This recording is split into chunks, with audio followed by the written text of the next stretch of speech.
मी माझा स्वतःचा एजेंडा आहे. मी लोकांसाठी काम करण्यासाठी, त्यांना न्याय मिळण्यासाठी मी लढणं ठरवलं आहे.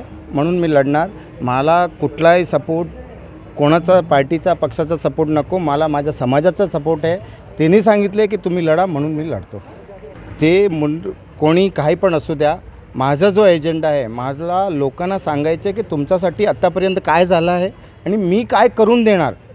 मी लोकांसाठी लढतो. माझ्याकडे धनबल नाही आहे, तो विषय वेगळा आहे. पण आता लोकतंत्रमध्ये पहिल्यासारखं नाही आहे. लोक कामाला, विकासाला मत देतात. मी सामाजिक कार्यकर्ता आहे आणि सामाजिक कार्यकर्त्यांना बरेच लोक जेव्हा येतात, तिला डिलिव्हरीसाठी असेल, हॉस्पिटलसाठी येतात, एज्युकेशनसाठी, ॲडमिशनसाठी येतात, तेव्हा मला कळलं की खरंच आपलं स्मार्ट सिटी म्हणतात, बरेच काय काय ते विकासाचे काम म्हणतात, पण नाही झाले. लोकांना खूप त्रास होतो. लोकांसाठी कोण बोलणारा माणूस पाहिजे. म्हणून मी ठरवलं की मी लढणार.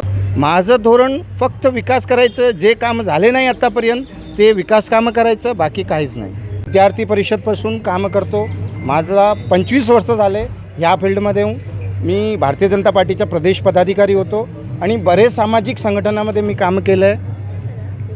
आत्तापर्यंत भाजपने मला कुठून काही सांगितलं नाही आहे की तुम्ही पदावर नाही आहे. मी भाजपचा कार्यकर्ता आत्तापर्यंत पण आहे. 100% माझा विरोध फक्त माझे एरियाचा, माझी लोकसभाचा विकास झाला पाहिजे. माझं मत हीच आहे, बाकी काहीच नाही. आत्तापर्यंत उमेदवारी जाहीर झालेली नाही आहे. आत्तापर्यंत उमेदवारी जाहीर झाली नाही आहे. ज्या दिवशी ऑफिशियली उमेदवारी जाहीर होईल मग तेव्हा आपण बघू. पण मी लढणार ही ठामपणे सांगतो.